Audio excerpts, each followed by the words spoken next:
SSCGDত running বৰ্তমান আৰম্ভ হৈ গৈছে আৰু আমাৰ অসমত বৰ্তমান দুটা চেণ্টাৰ দিয়া হৈছে এটা হৈছে গুৱাহাটী 9 মাইল আৰু এটা হৈছে চুকফি ডিমাপুৰ আৰু চেণ্টাৰত এক দিনত 1500 কৈ ষ্টুডেণ্ট মাতা হৈছে আৰু ফাৰ্ষ্ট অফ অল ডকুমেণ্ট কি বিচাৰিছে সেই তোমালোকক কম আৰু লগতে দৌৰাৰ সময়ত ঘড়ী পিন্ধি দৌৰিব দিছে না নাই সেইটো কম আৰু লগতে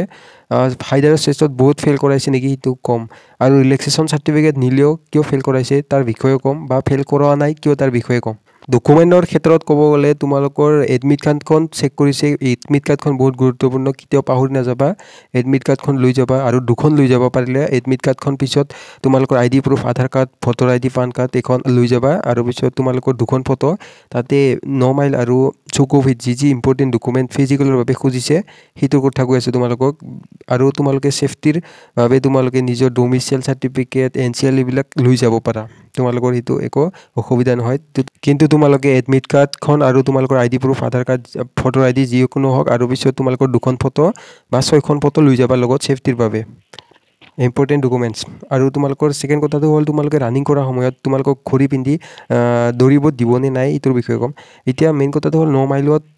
ঘড়ী পিন্ধি দৌৰিবৰ পাৰমিশ্যন দিছে দিয়া নাই এতিয়াও ভালকৈ গম পোৱা হোৱা নাই বৰ্তমান যদি গম পাই তোমালোকক মই নিশ্চয় কম লগতে তোমালোকে ঘড়ীটো লগত লৈ যাবা তাতে গম পাবা চেণ্টাৰত যায় যদি দৌৰিব দে ঘড়ীটো পিন্ধি দৌৰিবা আৰু যদি নেদে নদৌৰিবা সেইটো এতিয়া হ'ল হাইট আৰু চেষ্টৰ বিষয়ে কম হাইট আৰু চেষ্টত বাহিৰৰ চেণ্টাৰবিলাকত বহুত দেখি আছোঁ হাইট আৰু চেষ্টত বহুতে মানে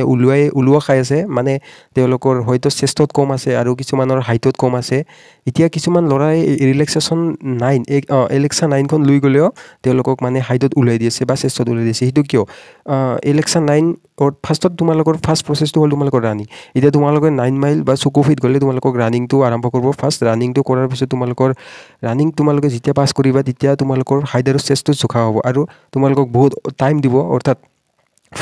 ফাৰ্ষ্টত যদি তোমালোকৰ হাইটটো নিমিলে তোমালোকক অলপ টাইম পিছত আৰু চেক কৰা হ'ব চেষ্টটো সেম তোমালোকক পুশ আপ মাৰিব দিব চেষ্টৰ বাবে পুশ আপ যদি তোমালোকৰ মাৰা হয় ঠিক টাইমত তেতিয়াহ'লে তোমালোকে পুশ আপ মাৰিব দিয়ে আৰু তোমালোকৰ জোখা হ'ব এইটো হৈছে প্ৰচেছ তোমালোকক অপশ্যন দি আছে বহুত চান্স দি আছে তোমালোকে চেষ্টৰ বিষয়ে আৰু হাইটৰ বিষয়ে ৰিলেক্সেশ্যনৰ সেইটো কি ভালকৈ গম পোৱা হোৱা নাই এতিয়াও তোমালোকক নিশ্চয় পিছত গম মই আৰু এইবাৰ RFID লগোৱা হৈছে ৰানিঙৰ ক্ষেত্ৰত তোমালোকে যেতিয়া ৰানিং কৰিবা তেতিয়া তোমালোকৰ RFID লগাই তোমালোকক দৌৰিব দিব তাৰ ফলত তোমালোকৰ সঠিক সময়খিনি কাউণ্ট কৰা হ'ব তোমালোকে যিমান সময়ত দৌৰা কমপ্লিট কৰিছা সেইটো সময় তোমালোকৰ কাউণ্ট কৰা হ'ব তোমালোকে যদি 24 মিনিট 1 ছেকেণ্ডো লেট কৰা তেতিয়াহ'লে তোমালোকক ৰিজেক্ট কৰা হ'ব ৰানিঙৰ পৰা 1 ছেকেণ্ড যদি তোমালোকৰ লেট হৈ যায় তোমালোকে ৰিজেক্ট হ'বা এতিয়া মেইন কথাটো হ'ল RFIDৰ আগতে যেনেকুৱা আছিল প্ৰচেছ RFID নলগোৱাত তোমালোকৰ ৰানিং কৰিব দিছিল যদি তোমালোকে ওচৰত থাকা 24 মিনিট 1 ছেকেণ্ড 2 ছেকেণ্ড হ'লেও তোমালোকক একচেপ্ট কৰিছিল এতিয়া RFID লগোৱাৰ পিছত তোমালোকৰ যদি 1 ছেকেণ্ড লেট হয় তোমালোকক